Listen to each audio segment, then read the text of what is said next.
The mind often feels like a bird caught in a storm, fluttering desperately against the glass, seeking a shelter that is already inside. The weight of yesterday's stories and the fear of tomorrow's possibilities create a cage of anxiety. But the lock on that cage is only a phantom, forged from our own relentless need to grasp and to hold. Take a slow, gentle breath now, and let the turbulence begin to settle. Welcome, friend, to Lotus Whisper, a space where the ancient wisdom of the East meets the deep silence of the night. Tonight, we begin a journey into the heart of stillness, an exploration of the great, quiet secret held by Zen masters for centuries, the art of release, non-attachment, and absolute peace. We will wander through tales of monks and masters who learned to let go of the burden they were carrying, not through striving or force, but through a profound, gentle understanding of the way things truly are. This is not a study of theology, but an immersive, narrative meditation designed to soothe the edges of your mind and guide you toward restorative rest. Allow the simple words, the ancient truths, and the calming rhythm of the narrative to wash over you. Let the striving cease. Let the holding soften. Let the stories begin to unfold within the quiet chamber of your awareness. If this space brings you a moment of peace, consider subscribing to the Lotus Whisper channel so that this gentle refuge may always be here for you, night after night. The burden we carry. Once, in a time when the path of the Zen traveler was often dusty and long, two monks walked together. One was called Tanzan and the other Aikido. They were men bound by the sacred vows of the order, dedicated to the path of simplicity and profound non-attachment. Tanzan was large and robust, his eyes twinkling with a deep, earthy wisdom. Aikido was slighter, more delicate in his constitution, and meticulous in his adherence to every rule and tradition.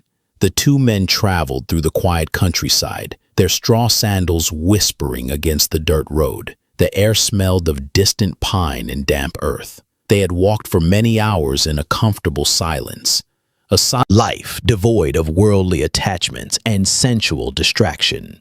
Aikido, the meticulous monk, immediately averted his gaze, tightening the grip on his walking staff. He saw the situation, noted the impossibility, and mentally stepped past the whole event, expecting that they would simply wait, or perhaps find another path around. His mind was already constructing a wall of monastic regulation between himself and the scene. But Tanzan, the large, earthy master, did not hesitate. Without a word, without a moment of inner debate, he walked directly up to the young woman. He bent down, scooped her up effortlessly into his strong arms, lifting her above the mud, and carried her across the worst of the path. He set her down gently on the dry ground on the other side. The woman offered a graceful bow of thanks, and Tanzan simply nodded, his face calm and unperturbed. Then, the large monk turned and continued his walk. Aikido, shocked and speechless, followed. They continued their journey. An hour passed, then two. The road became smoother, the sun warmer, the air drier. The physical memory of the muddy crossing was now far behind them, a distant bend in the road. But for Aikido, the event was not over. It had become a heavy, churning storm inside his mind. He walked beside Tanzan, but his awareness was stuck back in the mud. He replayed the scene countless times. Tanzan lifting her, Tanzan holding her, Tanzan violating the sacred vow. The thought was a stone grinding against his peace. It grew larger, heavier, more burdensome with every silent step. He wrestled with his judgment. Was it his duty to rebuke the master? Was this a failure of faith? Or was it his own impurity to even notice it? He could not release the image, the shock, or the moral outrage that had taken root in his heart. The silence, which had been comfortable before, now became oppressive, filled with the echo of his internal struggle. He was no longer walking on the quiet road. He was sinking deeper and deeper into the phantom mud of his own thoughts. Finally, after hours of carrying this invisible weight, Aikido could bear it no longer. His voice was tight, thin, and profound lesson whispered by the Zen masters to the weary heart. The burden we carry is almost never the actual event. The event, the muddy crossing, the difficult word, the moment of failure, that physical reality, is gone almost as soon as it happens. It is transient, fleeting, a puff of smoke. The true burden is the thought about the event, the mental reenactment and judgment that we choose to carry with us long after the moment itself has passed into history. Imagine yourself now, settling deeper into your own place of rest. Feel the weight of the day beginning to lift from your shoulders. Now, observe your own mind for a moment, not with the intention to change it, but simply to witness it with kindness. What are you carrying tonight? Is it a conversation from the afternoon that your mind keeps replaying, trying to find a better word you should have spoken? Is it a fear about a financial matter that might happen next week? Is it an old regret from 10 years ago, a mistake you believe still defines you? These things, the conversation, the fear, the regret, they are the young woman in the silk kimono. They were an event, a moment in time, a necessity perhaps. But now, you are miles past the crossing. The mud has dried on the road. Yet, the mind of Aikido within you has held on to the image, clinging to the story of what happened, refusing to allow the past to be merely the past. Tanzen's wisdom is not about breaking the rules. It is about understanding the spirit of the rule, which is freedom. The vow to abstain from attachment is meant to free the mind, not to cage it with rigid adherence to the physical. By carrying the woman, Tanzen was free. He addressed the moment with compassion, and then, his part complete, he dropped her. The act was finished when his hands were empty. Aikido, on the other hand, was never truly free. His mind, even before the event, was already attached to the idea of the rule, attached to the image of himself as a perfect monk. When reality broke the image, he clung to the broken pieces, the resentment, the judgment, the moral superiority. He carried the burden of his own. Imagine each one of those thoughts as a bundle you are carrying. The moment you acknowledge it, name it softly. Ah, this is the fear bundle. This is the regret bundle. You can begin to see it as separate from the true, quiet self. The moment has passed. The word has been spoken. The opportunity has been lost or won. The truth is, all of it is already over.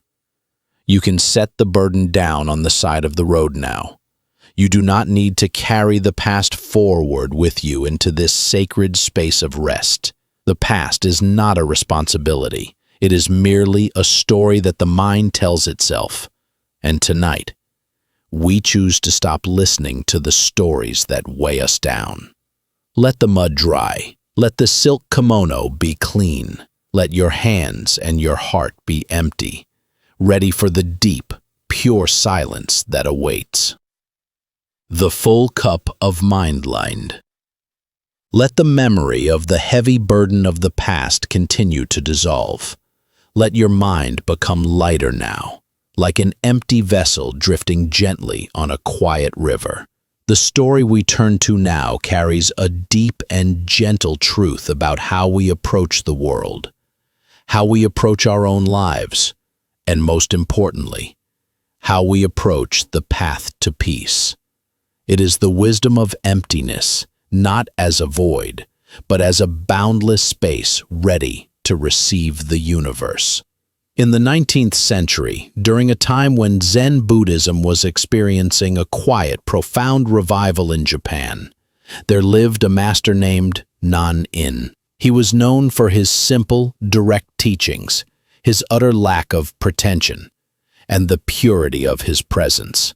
People from all walks of life sought him out, drawn by the stillness that radiated from him. One day, a university professor came to visit Nan-in. This was no ordinary student. The professor was highly educated, deeply respected in intellectual circles, and had spent his life accumulating knowledge, volumes of philosophy, religion, and history. He considered himself an authority on all spiritual teachings, though he had never truly practiced any of them. He had read everything about Zen, and he believed he had a complete intellectual understanding of its principles. He came to Nan-in not to seek to launch into a further critique of the koan system, but Nan-in began the quiet, deliberate ritual of serving tea. The master picked up the teapot. He held the small, delicate cup representing the professor's mind and began to pour. He poured slowly, steadily, watching the warm, dark liquid rise in the cup. The professor continued to talk about the separation of mind and body, the historical evolution of the Buddhist precepts, and the difficulty of defining nirvana. Nan-in kept pouring. The tea reached the brim of the cup, a small, perfect meniscus sitting above the porcelain edge. The professor, lost in the sound of his own thoughts, hardly noticed. Nan-in kept pouring. The tea spilled over the rim of the cup. It ran down the sides of the delicate china. It began to pool in the saucer, staining the pristine wooden table. Still, Nan-in poured. The professor finally stopped speaking. The sight of the waste, the mess, the absurdity of the act, it was too much for his orderly mind. "Master," the professor exclaimed, finally finding a voice of alarm that was not philosophical, but purely practical. "Stop. It is overflowing. The cup is full. No more will go in." Nan-in paused. He stopped pouring and gently placed the teapot back on the table. His gaze was serene, unwavering, and focused entirely on the distressed man. "Just like this cup," Nan-in said, his voice softer than the steam rising from the wasted tea. "You are full. You come here already filled with your own opinions, your own academic knowledge, and your own speculations." The master leaned forward slightly, his eyes conveying a deep, patient compassion. "How can I show you Zen unless you first empty your cup? How can I show you Zen unless you first empty your cup? This is the gentle, radical truth that lies at the heart of all genuine learning and all profound rest. The cup, in this sacred moment, is your mind." The professor's mind was so full of concepts about peace that there was no room for the experience of peace itself. His mind was so cluttered with definitions of truth that he could not recognize the silent, simple emptiness. It is the absolute silence that occurs when you stop trying to pour in or hold on. When the mind is full, it is rigid. It cannot bend, it cannot flow, and it cannot receive anything new. A full mind is constantly reacting, constantly measuring the moment against its existing library of expectations, definitions, and judgments. It is a mind that says, "I already know this. This is good. This is bad. This is like that other time." Imagine what it would feel like to truly empty your cup tonight. Feel the weight of all the thoughts you have accumulated since waking this morning. These are the thoughts that are swirling in your full cup.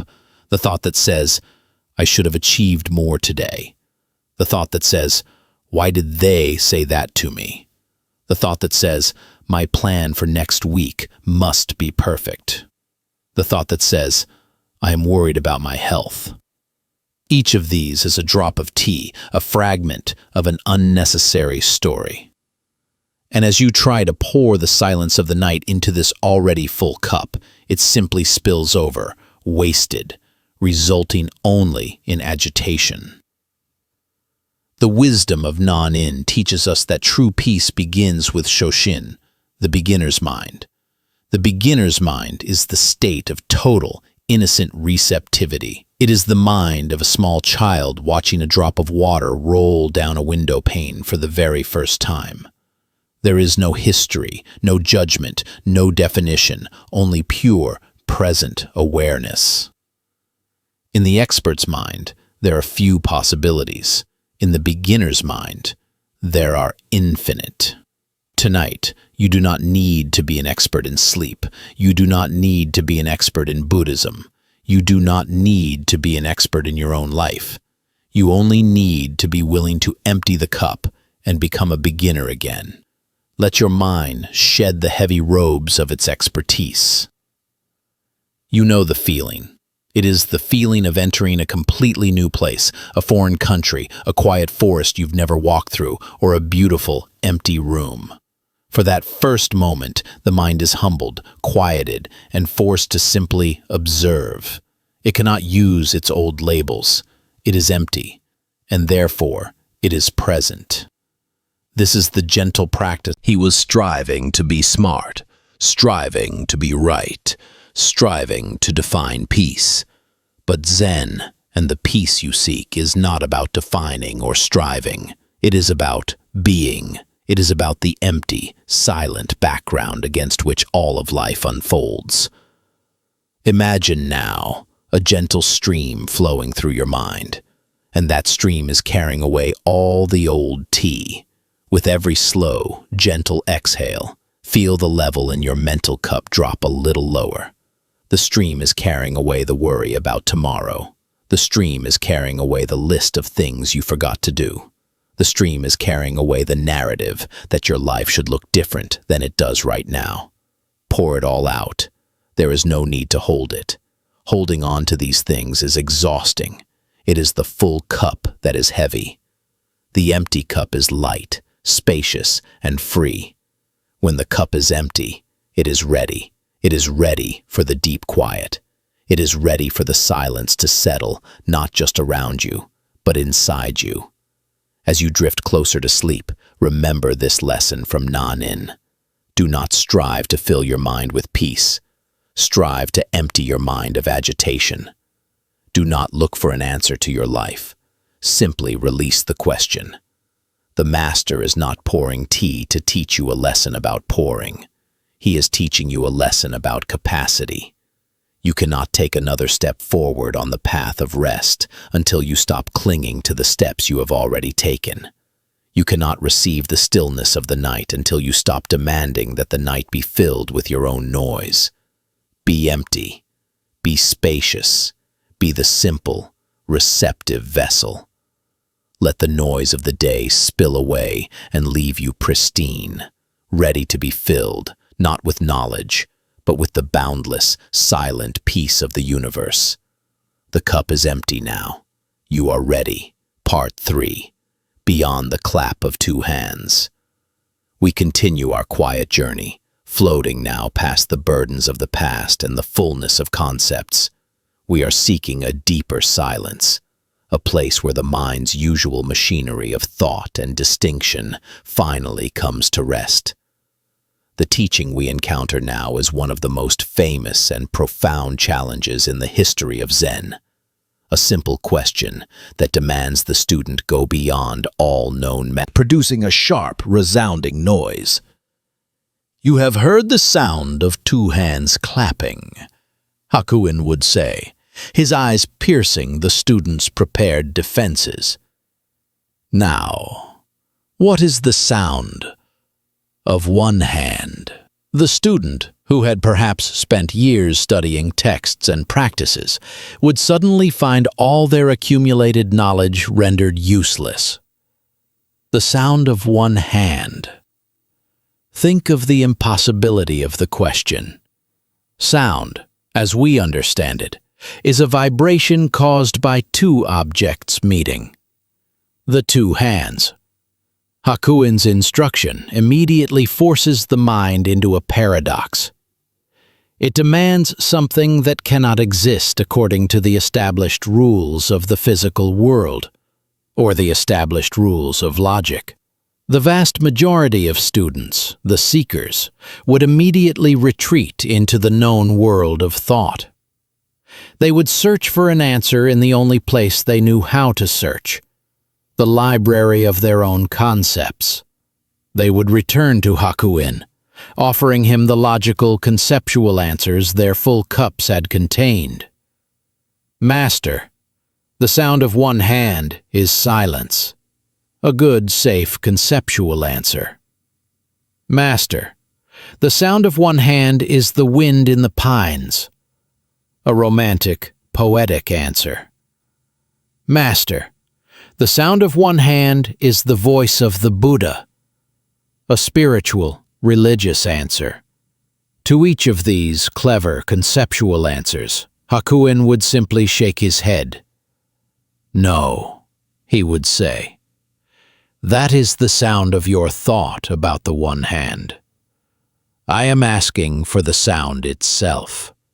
The purpose of the koan, this Zen riddle, is not to be answered correctly, but to be answered authentically. The answer cannot be found in a book or in a clever turn of phrase. The answer must be the complete, irreversible stopping of the thinking process itself. The question acts like a powerful, gentle drill, boring through the layers of acquired opinions, assumptions, and dualistic thinking that separate us from the simple truth of the present moment. What is the sound of one hand?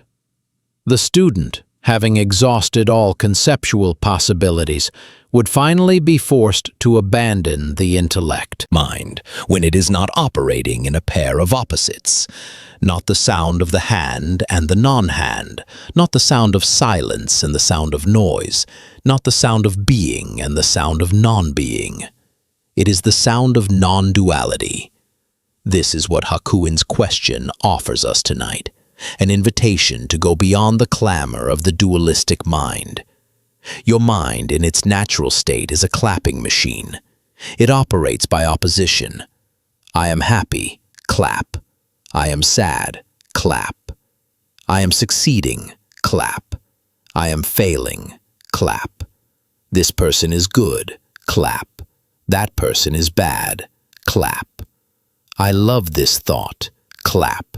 I must banish this thought, clap. This endless clapping of dualities creates the noise and the tension that keeps you awake. It is the ceaseless argument with reality. If you could only hear the sound of one hand, the clapping would cease, and the argument would stop. Look at your own anxiety tonight. What is it? It is the sound of two hands clapping. It is the mind constantly comparing what is with what should be. The gap between these two is the sound of suffering. The practice tonight, as you settle deeper into rest, is to look for the single, uncaused sound. Where does the thought come from before it splits into judgment? Where does the feeling originate before it is labeled as pleasant or painful? Do not try to suppress the sounds of your mind. Do not try to solve the noise. Simply sit with the impossibility of the question. What is the sound of one hand?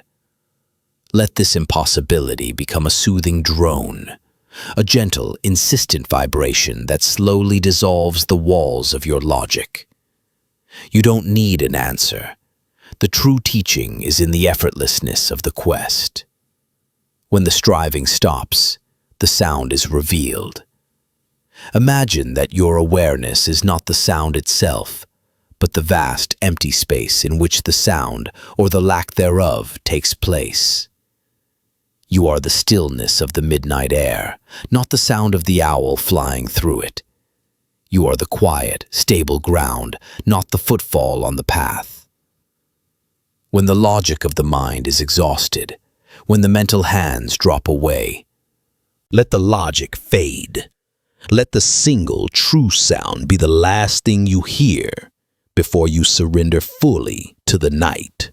The striving is over. The seeking is complete. There is only the quiet truth of the moment, the sound of the universe before the world began to speak. The Buddha in the mirror. Having released the grip of duality and the striving for sound, we now turn our attention to the object of the search itself. Many people, when they first approach the path of peace, look outward. They seek the Buddha, the enlightened one, in temples, in books, in rituals, and in the grand statues of gold and stone. But the deepest secret of the Buddhist path is that the treasure is not hidden in a faraway place. It is already present, immediate, and utterly available within the quiet core of the self. This is the gentle, radical teaching that the Zen masters, with their direct, no-nonsense approach, consistently emphasized. They knew that the search for the divine outside was simply another way the busy mind avoided the profound simplicity of looking within. Consider the old, quiet monastery perched on the slopes of Mount Hiei. It was known for its rigorous discipline and the austerity of its halls. Into this monastery came a young novice named Taiso. Taiso was fervent, sincere, and deeply earnest in his desire to attain enlightenment. He dedicated himself completely. He spent hours prostrating before the large, magnificent golden statue of the Buddha in the main hall.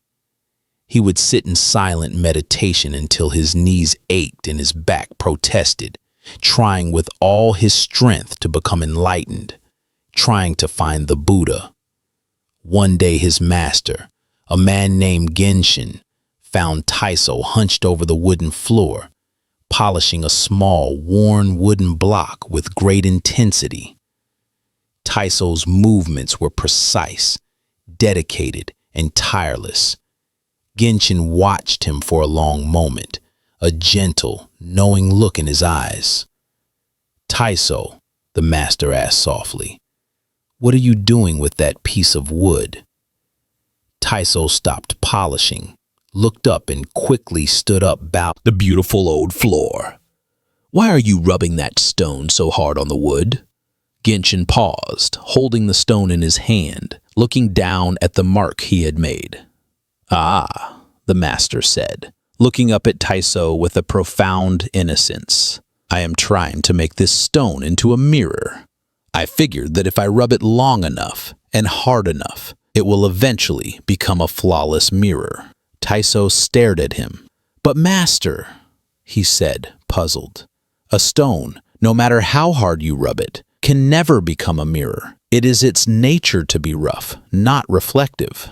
Genshin nodded slowly, then pointed the stone first at the wooden block Taiso had been polishing, and then at the large statue of the Buddha in the hall. "And if you polish a piece of wood, Taiso, can it become a mirror? And if you polish a wooden image of the Buddha, can it become the awakened one?"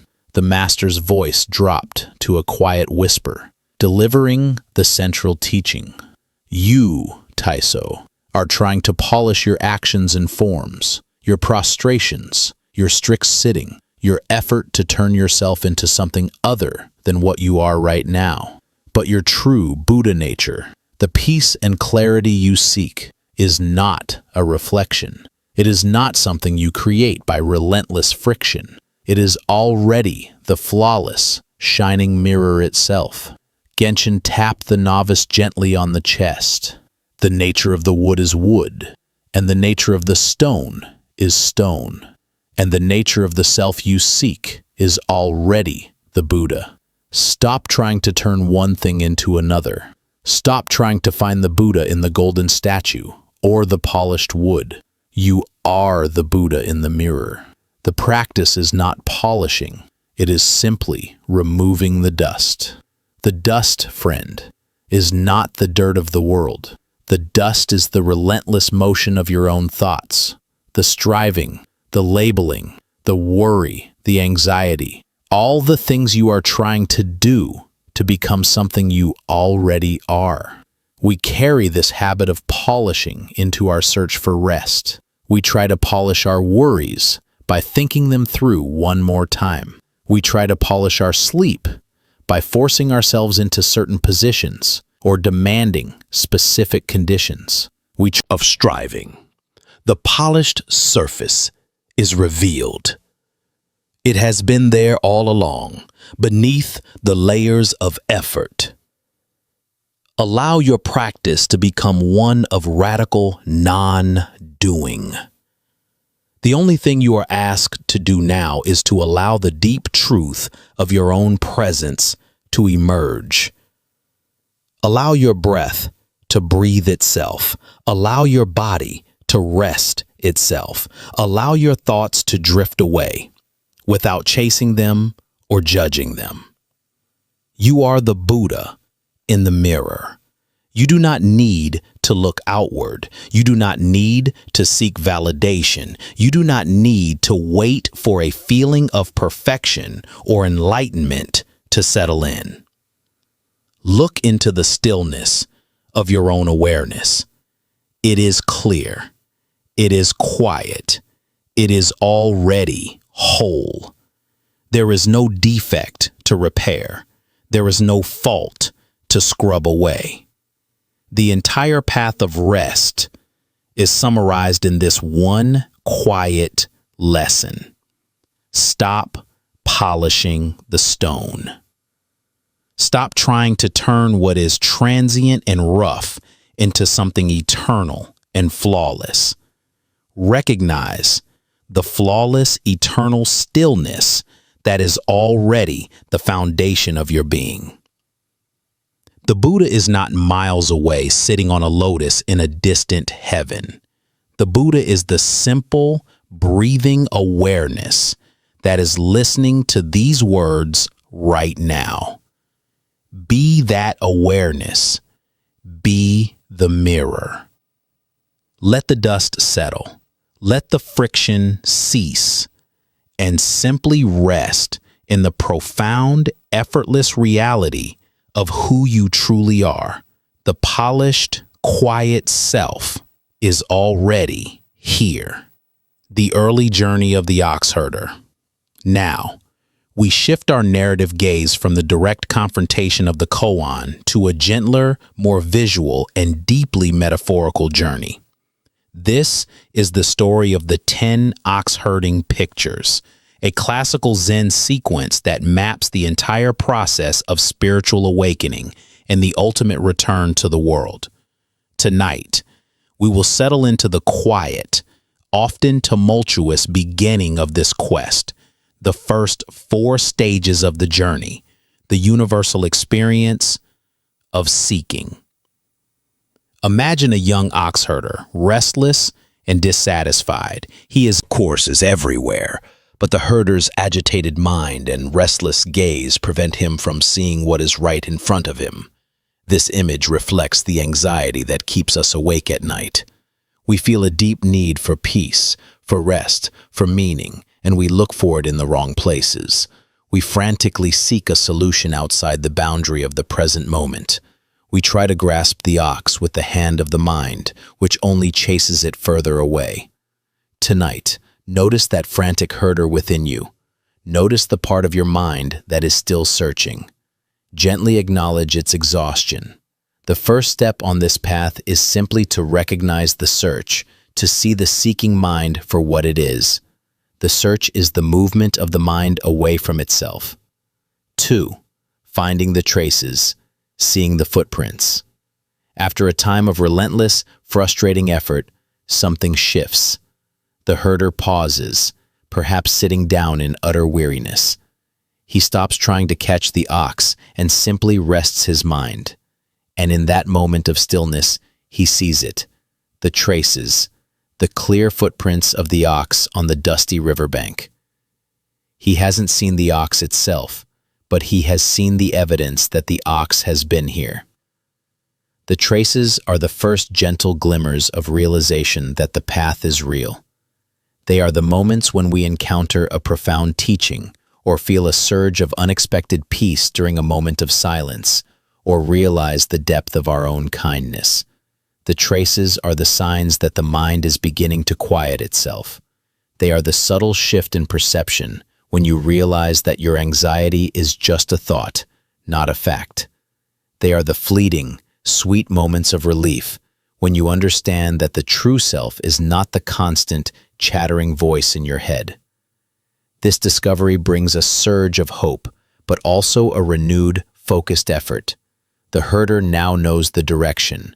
He follows the footprints, no longer randomly wandering, but moving with the simple, persistent focus of one who knows he is close. As you lie here, listen for the traces in your own life.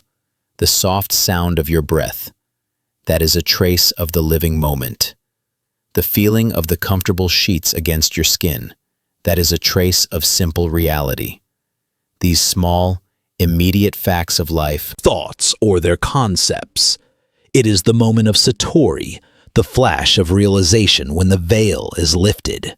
It is the sudden, crystal clear understanding that the self you have been searching for, the peace you have been craving, has been present all along. It is vast, silent, and totally free. However, the ox is not yet tamed. It is wild, powerful, and deeply set in its own habits. The moment the herder approaches, the ox attempts to flee, to retreat into the deep forest of distractions. The ego, the conditioning, the old habits of thinking and worrying, they do not surrender easily, even when the truth has been seen. This stage is crucial for rest. You may have brief, beautiful moments of peace as you try to fall asleep. A sudden, deep relaxation where the mind goes silent. That is seeing the ox. But then, immediately, the old anxiety rushes back, trying to bolt away, dragging you back into the forest of worry. This is the struggle that follows the insight. The ox is seen, but not yet held. 4. Catching the ox, taming the mind. The herder must now act. He must move from mere seeing to holding. He throws a rope around the ox and pulls with all his might. This is the image of catching the ox. This is the stage of intense, effortful practice. The herder struggles, digging in his heels as the powerful ox resists, pulling him back toward the familiar, distracting forest. The ox is wild. It is accustomed to wandering freely, chasing every blade of grass and responding to every sound. The herder must now be equally tenacious. This is the Zen discipline, the rigorous, steady commitment to bring the attention back to the breath, back to the present moment, again and again. It is the practice of sitting, the practice of awareness, the constant, gentle exertion required to train the mind to stay close to its true nature. We often think of rest as the absence of effort, but this early stage of the journey demands a fierce, yet gentle, persistence. You must be willing to hold the rope against the powerful pull of distraction. You must be willing to say, "No, I will not follow that worry. I will not chase that regret. I will hold fast." Spirit. Tonight, let this gentle, effortful persistence define your path to sleep. Every time a thought arises, simply notice it and then gently pull the rope, bringing your focus back to the sensation of weight, the quiet sound, the soft rhythm of your breathing. The ox will eventually calm down. The struggle will subside. The constant, agitated pull toward distraction will weaken.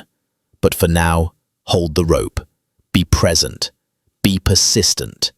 You are the herder, committed to taming the wild and beautiful nature of your own mind. Hold steady. The forest is giving way to the gentle plains of rest. Part 6. The homecoming and effortless action. We leave the struggle of the early path, the earnest, determined effort of catching the wild ox. The herder's sweat and strain in the wilderness were necessary, but they were never the final goal. Now, we follow him into the middle stages of the Zen journey, a period defined by the gradual transition from forced discipline to effortless, natural action. This is the subtle but profound process of integration, of taming the mind so completely that the tamer and the tamed become one. 5. Taming the ox, wielding the whip. The fifth picture in the series is taming the ox, sometimes depicted as the herder wielding the whip. In this image, the herder is still holding the rope, but the ox is no longer resisting fiercely. The ox walks beside the herder, its head bowed, its movements slow and steady. The herder still carries the whip, but it is rarely used. It is a symbol of gentle guidance, not violent force. This represents the stage where the mind's tendency to wander has been significantly reduced.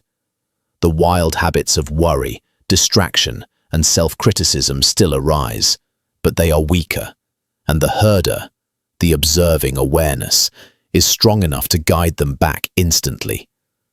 The inner life is no longer a constant battle. The mind is settling into a quiet rhythm, much like the gentle rhythm of your breathing now. The energy that was once spent fighting the ox is now channeled into simply walking with it. The ox has learned that wandering brings discomfort, but staying close to lead. It knows the path by instinct. The herder is playing a flute, a sound of deep, spontaneous joy and harmony. The journey is effortless, a graceful, flowing motion. This is the integration. The duality between the tamer and the tamed has dissolved. The herder trusts the ox completely. The mind and the true self are moving as one. The practice has become non-practice. The discipline has dissolved into natural flow. This is the state of effortless action, or wu wei in the Taoist sense, deeply integrated into Zen. When the ox is completely tamed, you do not have to try to be peaceful. Peace simply is. You do not have to try to be still. Stillness is the natural condition of the mind. Think of it. The herder plays his flute.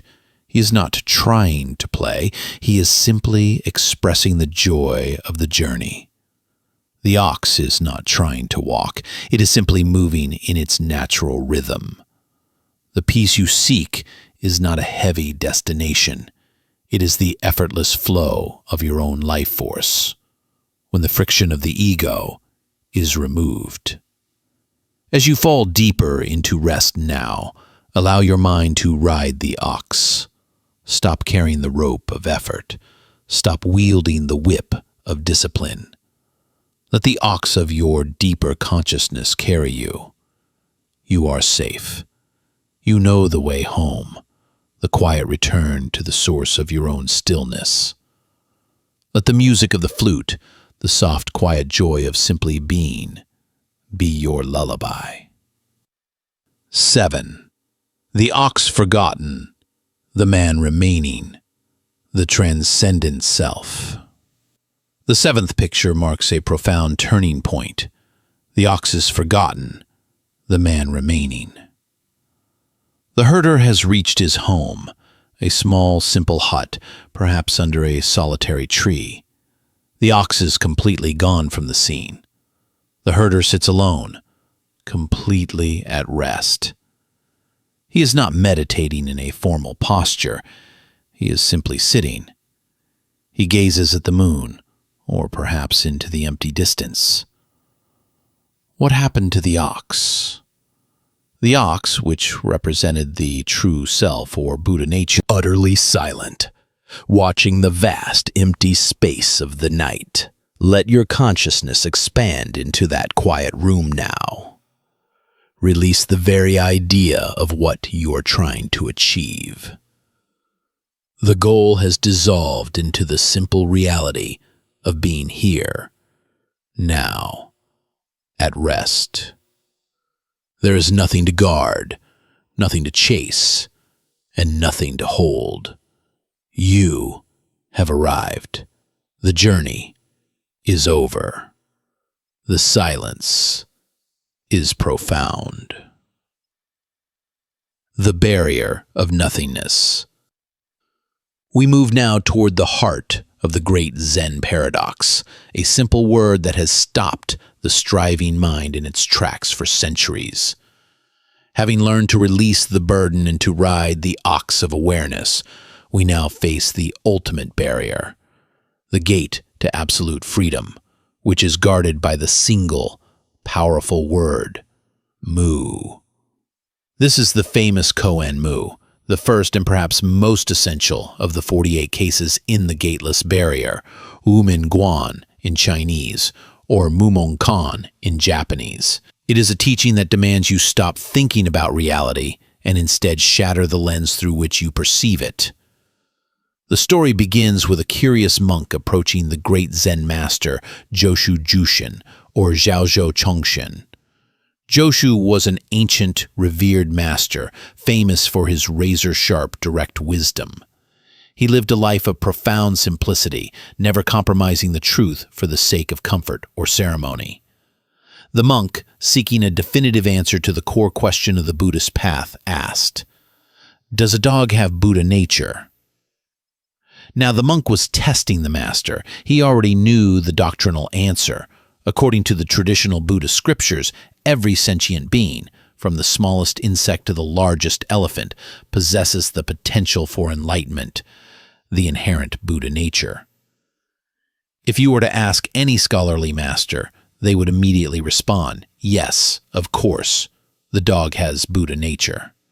The monk expected a confirmation of his existing knowledge. He expected the master to add another piece of information to his already full cup. But Joshu did not confirm the concept. He did not appeal to scripture. He looked at the monk, saw the trap of dualistic thought in the question, and with the force of a thunderclap, Categories of Buddha nature and no Buddha nature. Stop trying to understand reality by naming it. The monk's question was a net made of thought, trying to catch the vast ocean of truth. Joshu's Mu is the great knife that cuts the net entirely. For centuries, students have been told, concentrate your whole energy into this word, Mu. This is the ultimate non-dual practice that guides us toward deep rest. Your mind, right now, is a relentless machine, generating questions, seeking answers, and creating barriers for itself. Will I be able to sleep? What if I wake up early? Was that sound dangerous? Do I have enough money? Every one of these thoughts is a knot in the net. Every thought is asking, does the dog have Buddha nature? A question that keeps you trapped in the dualistic world of either or, problem and solution, worry and peace. The instruction of the koan is simply this: hold Mu. Do not try to define it as nothingness or emptiness. The moment you name it, you have turned Mu back into a concept, and you are trapped again. Instead, let Mu become the sound of your internal resistance dissolving. Let it become the soft, silent barrier against which all your thoughts eventually shatter. When a worry arises, instead of fighting it, arguing with it, or following it, gently, quietly, say Mu. When a memory surfaces, instead of replaying the scene or judging the past, gently, quietly, say Mu. When a feeling of anxiety attempts to take root, do not try to suppress it, but meet it with the total, unwavering Mu. This word, when held with profound sincerity, is a gentle, powerful current that carries you beyond the realm of thought. It is the sound of the universe before logic was invented. If you concentrate on Mu long enough, the word itself eventually falls away. The tension in your mind breaks, the questions disappear, and what remains is the boundless space that is neither yes nor no, neither good nor bad, neither awake nor asleep. This is the ultimate peace. It is the peace that transcends thought, the rest that is not a condition, but a total state of being. Intense silence of the meditation hall, nor in the brilliant flash of enlightenment, but in the simple, sincere act of living. The deepest truth, the Buddha nature we sought in the previous parts, must be carried and expressed in the ordinary, the mundane, the overlooked moments of life. The master who embodied this beautiful, sometimes scandalous sincerity was Ikkyu Sojun, 1394 to 1481. Ikkyu was a prince by birth, a rebel by nature, and a fully realized Zen master by spiritual depth. He rejected the rigid formality and the political corruption of the established monasteries of his time, choosing instead to live among the common people, the farmers, the fishmongers, the poets, and the prostitutes. Ikkyu taught that if you truly understand the non-dual truth, the ultimate emptiness of all things, then the sacred and the profane, the temple and the tavern are not separate. The Buddha is found not just in the golden statue, but in the texture of a simple meal, the kindness of a simple gesture, or the honest struggle of a working day. One day, a wealthy merchant came to Ikkyu's simple dwelling. The merchant was seeking a sacred phrase, a beautiful calligraphy that he could hang in his home to bring him good fortune and peace. He sought a piece of elevated, spiritual wisdom. Ikkyu, who was notorious for his unexpected and direct methods, took out his brush and with swift, elegant strokes, wrote 3 characters on the paper. The merchant looked at the phrase. It said, "Thank you." The merchant was disappointed. He had expected something profound, perhaps about nirvana or sunyata, emptiness. "Master," the merchant said respectfully, "that is too simple. Everyone knows that. Can you write something deeper, something more spiritual?" Ikkyu nodded, picked up his brush again, and with even more intensity and focus, he wrote 3 new characters. The merchant looked at the paper again, and his jaw dropped. The new inscription read, "Thank you, thank you." The merchant, now frustrated, exclaimed, "Master, this is even worse. It's the same simple phrase, repeated. Please, give me a truth, wisdom more profound, and no peace more lasting than the simple, sincere thank you that encompasses every single moment of your life." If you can practice this deep gratitude in your ordinary life, you do not need the temple or the koan. You are already at home. This is the central teaching of Ikkyu and the Zen of the everyday. The sacred is not separate from the ordinary. We spend our lives waiting for the spiritual moment, the perfect meditation, the glorious insight, the moment when all our worries vanish. But the true path is found in the simple recognition that this moment, right now, is sacred. The warmth of the blanket, the simple fact that your body is resting, the quiet persistence of your heart's beat. These are the expressions of the Buddha nature, the most profound peace. The mind that seeks rest often rejects the present moment. It complains, "This isn't quiet enough. This isn't comfortable enough. This worry won't leave." This is a rejection of the first thank you. To find the stillness that leads to sleep, you must embrace the sincerity of ordinary life. As you lie here, feel the sensation of your body against the surface below you. This is not a distraction from meditation. It is meditation. This physical reality is the only place peace can be found. Do not try to force a transcendental experience. Instead, sink into the reality of the mundane. Feel the texture of the fabric against your skin. Thank you. Hear the distant, gentle sound that your mind usually filters out. Thank you. Acknowledge the simple, persistent rise and fall of your breath. Thank you. When you meet the ordinary moments of your life with this complete, unconditional acceptance, this deep, sincere gratitude, the resistance disappears. And when resistance disappears, the burden lifts. The struggle of the ox herder ends, and the mind finds its natural state of rest. The deep peace you are seeking is not hidden behind a curtain of complex philosophy. It is in the single, simple, honest act of acknowledging what is right now. Let your heart rest in this perfect, simple phrase. Thank you for everything that is past, for everything that remains, and for the deep, quiet opportunity of this very moment. The sacred is here. Found in radical acceptance. Long ago, there lived a simple farmer in a remote village. He was known throughout the countryside not for his wealth or his piety, but for his extraordinary equanimity, his calm, balanced state of mind, no matter the circumstances. The farmer owned a magnificent, powerful stallion, a horse of great beauty and speed. It was the envy of all his neighbors, who frequently remarked on his great fortune. One morning, the stable gate was somehow left open, and the stallion bolted. It ran deep into the mountains and was gone. The neighbors gathered, wringing their hands, offering their condolences. "What terrible misfortune," they cried, "to lose such a valuable, magnificent horse. You are ruined." The farmer listened to their laments, looked out at the empty stable, and simply shrugged his shoulders. He replied with a quiet smile, the single word that was his only comment on all of life's events: maybe. He did not call it good, nor did he call it bad. He simply acknowledged the event and offered the possibility of the unknown.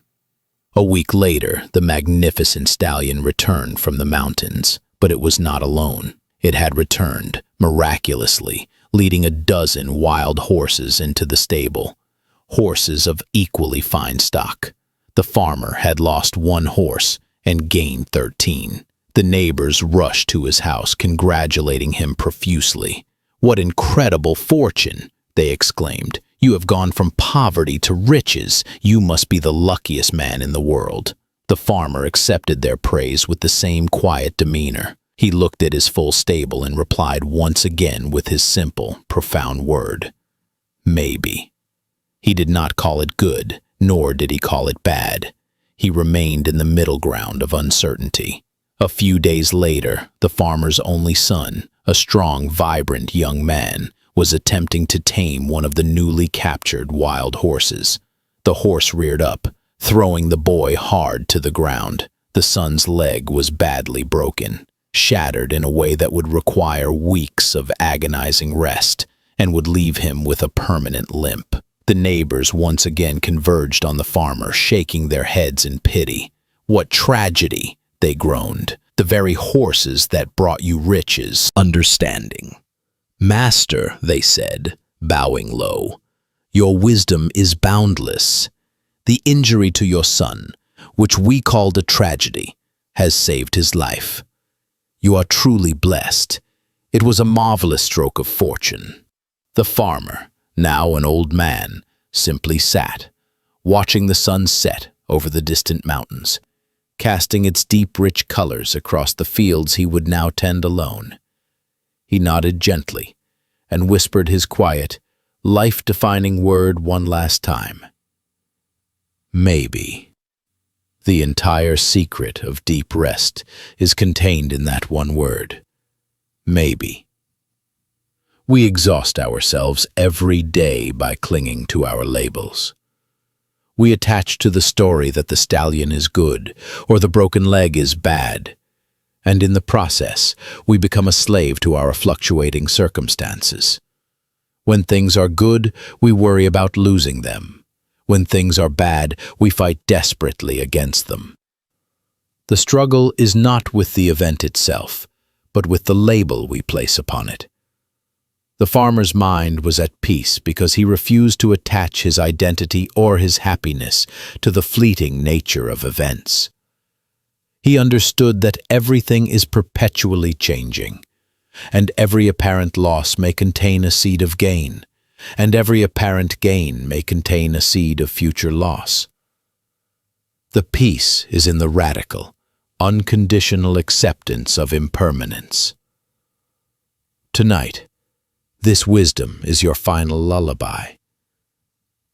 As you lie here, your mind may offer up its judgments. This day was a failure. This tension is bad. My inability to sleep is a problem. Do not argue with the labels. Do not try to contradict them. Simply look at them gently and meet them with the profound equanimity of the farmer. This day was a failure. Maybe. This tension is bad. Maybe. My inability to sleep is a problem. Maybe. When you introduce the maybe, you create a vast space between the event and your reaction to it. You disengage from the frantic cycle of hope and fear. You let go of the exhausting need to control the meaning of things. You do not know what tomorrow holds. You do not know the ultimate consequence of to be held. This final teaching is often attributed to the great philosopher and teacher Zhuangzi, whose Taoist wisdom blends seamlessly with the Zen perspective on non-doing and effortless flow. Wu Wei. Imagine an ancient, silent lake, vast and unmoving, reflecting the deep indigo of the night sky. On this lake, a solitary fisherman, a man of simple wisdom and great patience, has anchored his small boat for the evening. He is completely at peace, his mind as still as the water around him.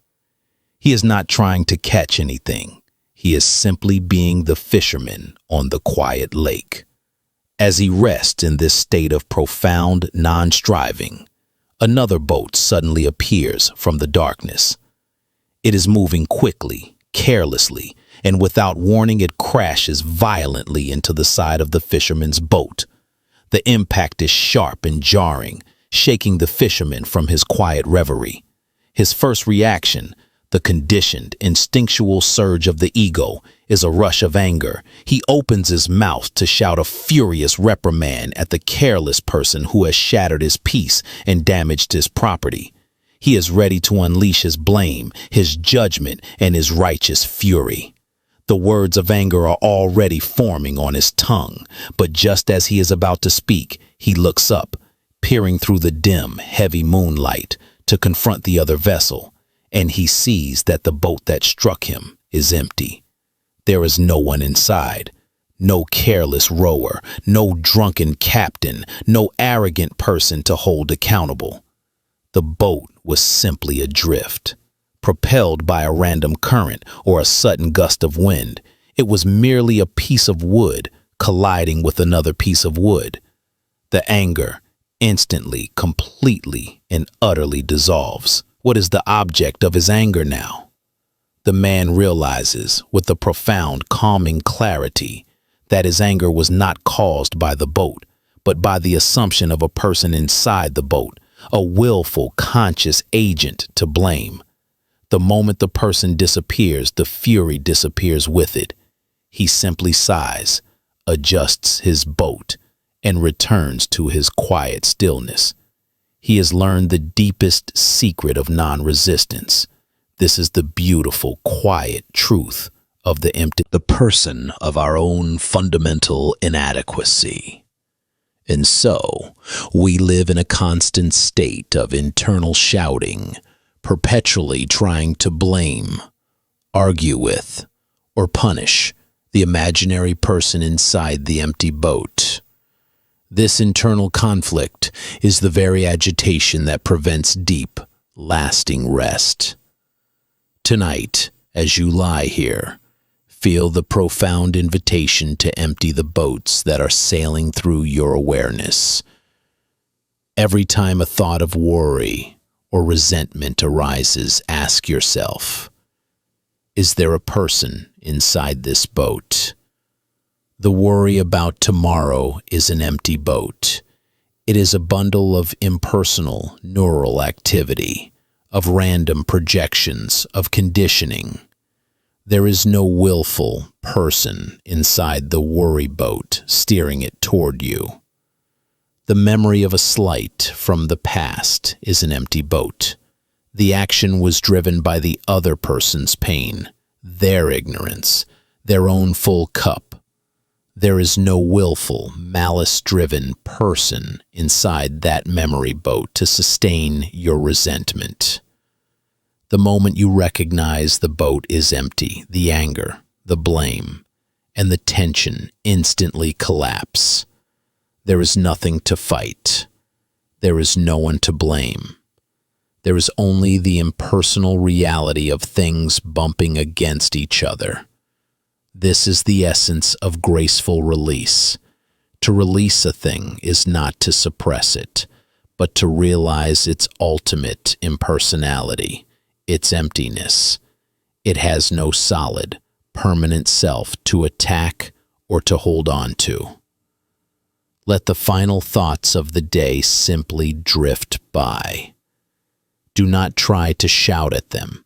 Do not try to row your own boat against the current. Just watch the empty boats move across the dark, silent lake of your mind. There is no one steering them. They are merely objects following the natural flow. And when you stop reacting to the empty boats, your own boat, your sense of self becomes still. It settles back into the rhythm of the water. You are the quiet fisherman on the lake. You are the stillness that observes the passing chaos. The peace you seek is not the absence of the